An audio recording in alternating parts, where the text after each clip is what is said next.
Good morning all of you. I am Sadhana Kumari from Mahatma Gandhi Shikshan Sansthan Darbhanga. Class 3 विषय संस्कृत। बच्चों, आज मैं आपकी पाठ्य पुस्तिका संस्कृत सरोवर लेकर उपस्थित हुई हूँ, जिसमें मैं आपको प्रतिदिन अभ्यास कार्यों को करवाती हूँ। मैंने इसमें प्रश्न संख्या जो अभ्यास कार्य है आपके चैप्टर जो आपका है वो चैप्टर 4 है। चैप्टर 4 में शीर्षक करण कारक है और उस करण कारक को तो मैं आपको पढ़ा चुकी हूँ और मैं अब उसके अभ्यास कार्यों को करवा रही हूँ। अभ्यास कार्य में जो इसमें कुल 4 प्रश्न पूछे गए हैं, उसमें से एक प्रश्न का उत्तर तो मैंने बता दिया है। आइए आओ अब देखते हैं कि प्रश्न संख्या 2 में जो प्रश्न है वो उसका उत्तर मैं बताऊंगी। आइए देखते हैं प्रश्न संख्या 2। बच्चों, आपकी चैप्टर 4 में है करण कारक के विषय में भी मैं आपको जानकारी प्रदान कर चुकी हूँ और इस चैप्टर को भी मैं अर्थ के साथ आपको पढ़ा चुकी हूँ। इसके प्रश्न संख्या 1 जिसमें है कि निम्नलिखित प्रश्नों के उत्तर संस्कृत में लिखिए, ये भी मैंने आपको करवा दिया है। आइए अब देखते हैं प्रश्न संख्या 2। इस प्रश्न संख्या 2 में क्या है? प्रश्न संख्या 2 में है निम्नलिखित शब्दों से वाक्य बनाकर लिखिए। अब आपको इसमें कुछ वाक्य शब्द दिए गए हैं जिससे आपको वाक्य बनाना है। इसमें आप देखिए कि इसमें पहला वाक्य है, शब्द है जनकेन। जनकेन का अर्थ होता है पिताजी के। तो इससे आपको वाक्य निर्माण करना है।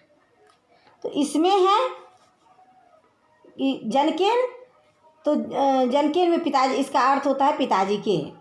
तो इसका वाक्य बनेगा अनुजः जनकेन सह नदीं प्रति गच्छति। अनुज पिताजी के साथ नदी की तरफ गया था। अब इसका दूसरा जो है ख जो है उसमें शब्द है प्रक्षाल्य। प्रक्षाल्य का अर्थ होता है धोकर। अब इससे आपको वाक्य बनाना है। तो इसका वाक्य बनेगा तडागस्य जलेन वयं वस्त्रं प्रक्षाल्य स्नात्वा च गृहम् आगच्छामः। अब इसका अर्थ है कि तालाब के जल से हम सब वस्त्र धोकर और स्नान करके घर आते हैं। कर्णाभ्याम, कर्णाभ्याम का अर्थ है कानों से। अब इससे आपको वाक्य बनाना है। कपिलः कर्णाभ्याम बधिरः अस्ति। कपिल कानों से बहरा है। जलेन, जलेन का अर्थ होता है जल से। इसका वाक्य बनेगा नद्याः जलेन मालाकारः वृक्षान् सिंचति। नदी के जल से माली वृक्षों को सींचता है। हरिणाः यानी बहुत से हिरण। हरिणाः स्वशावकैः सह चरन्ति। बहुत से हिरण अपने बच्चों के साथ चढ़ते हैं। पादाभ्याम यानी पैरों से। तो इसका वाक्य बनेगा राधा पादाभ्याम खंजा अस्ति। राधा पैरों से लंगड़ी है। इस प्रकार से आपको पहले तो शब्द को देखना होगा, संस्कृत के शब्द को, फिर उसके हिंदी के अर्थ को जब आप जानेंगे, इसके लिए आपको इन शब्दार्थ को याद करना अति आवश्यक होगा। जब आप संस्कृत शब्द के हिंदी अर्थ को नहीं जानेंगे, वाक्य बनाना आपके लिए पॉसिबल नहीं है। तो पहले आप क्या करेंगे, शब्द के अर्थ को जानेंगे। उसके बाद आपसे यदि ऐसे पॉसिबल नहीं होता है वाक्य बनाना, तो पहले आप हिंदी में वाक्य बनाइए। हिंदी में वाक्य बनाने के बाद फिर उसको आप जो है संस्कृत में उसका अनुवाद कर दीजिए। इससे भी आप आसानी से वाक्य बना पाएंगे। इसके लिए आपको क्या करना होगा, तो सभी जितने भी शब्द हैं इसके हिंदी अर्थ को जानना होगा।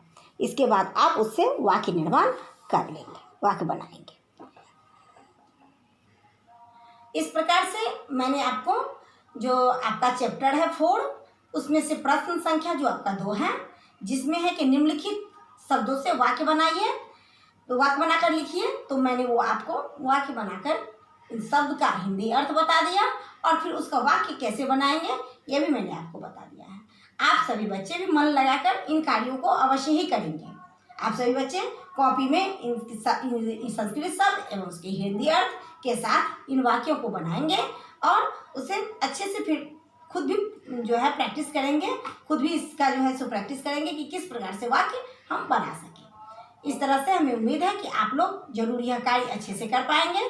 इसके साथ मैं और जानकारी लेकर फिर उपस्थित होंगी। तब तक के लिए धन्यवाद।